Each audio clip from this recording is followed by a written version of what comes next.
ഇനി നമ്മൾ ഈ ഒരു രാഷ്ട്രീയത്തിൻ്റെ ഒരു പച്ചയായ കാര്യം പറഞ്ഞാലേ, സാറ് കഴിഞ്ഞ ഈ സമ്മേളനത്തിൽ പ്രസംഗിച്ചതാണ്, എൻ്റെ കയ്യിൽ വലിയൊരു ആറ്റം ബോംബുണ്ട്, പൊട്ടിക്കാൻ പോവുകയാണ് എന്നുള്ള കാര്യം. അതായത് സാറിൻ്റെ അറസ്റ്റ് ചെയ്യുകയാണെങ്കിൽ എന്ന് പറയുന്ന സംഭവം. അപ്പോൾ സാറിനെതിരെ വന്നൊരു ആരോപണം എന്ന് പറഞ്ഞാൽ, സാറിൻ്റെ കയ്യിൽ ഇങ്ങനെ ഒരു ആരോപണമൊക്കെ ഉണ്ടായിട്ട് എന്തുകൊണ്ട് അത് വെളിപ്പെടുത്തുന്നില്ല എന്ന് പറയുന്ന ഒരു ആരോപണം സാറിനെ സ്നേഹിക്കുന്നവരുടെ ഭാഗത്തു നിന്ന് തന്നെ വന്നു.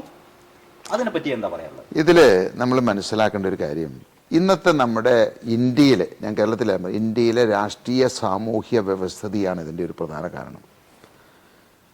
ഞാൻ ഒട്ടനവധി ആരോപണങ്ങൾ മുഖ്യമന്ത്രിയെയും കുടുംബവുമായിട്ട് വന്നു.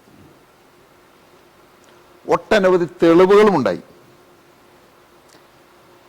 കേന്ദ്രത്തിൽ ഇന്ന് ഉള്ള, കേരളത്തിലെ പോട്ടെ, കേരളത്തിലെ ഏജൻസികൾ അദ്ദേഹത്തിൻ്റെ കീഴിൽ തന്നെ ഉള്ളതാണെന്ന് വിചാരിക്കാം. ഇന്ന് കേന്ദ്രത്തിലുള്ള എല്ലാ ഏജൻസികളും ഇതിന് അന്വേഷണം നടത്തി.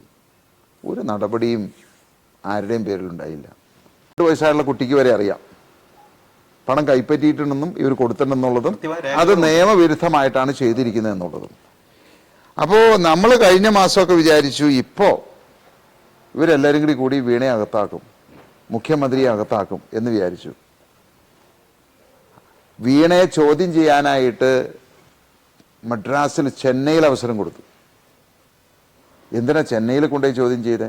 നമ്മൾക്ക് ആ ഒരു പരിരക്ഷ കിട്ടുമോ? അപ്പോൾ ഇവിടെ ജനങ്ങളെ വിഡ്ഢികളാക്കി രാഷ്ട്രീയക്കാർ കുറേ അന്വേഷണങ്ങളും ഒക്കെ നടത്തും. അല്ലാതെ ഒരിക്കലും ഒരു രാഷ്ട്രീയക്കാരനെതിരായിട്ട് എന്ത് അഴിമതി ചെയ്താലും, എന്ത് കൊല ചെയ്താലും നടപടിയെടുക്കില്ല. കാരണം ഇവരെല്ലാവരും ഒരു നാണയത്തിന്റെ 2 വശങ്ങളാണ്. ഇപ്പൊ നമുക്കറിയാം, അതുകൊണ്ട് ഒരു രാഷ്ട്രീയ പാർട്ടി, ഇപ്പോൾ കേന്ദ്രം ഭരിക്കുന്ന BJP, അവരുടെ ഏജൻസികൾ ഒരു കാരണവശാലും പിണറായി വിജയനോ കുടുംബത്തിനെതിരെ ഒരു നടപടി എടുക്കില്ല. അപ്പോൾ അങ്ങനെ ഒരു സാഹചര്യത്തിൽ ഞാനിപ്പോൾ ഇത് പറഞ്ഞെന്ന് വിചാരിക്കുക, എന്ത് പ്രയോജനം ഉണ്ടാവും?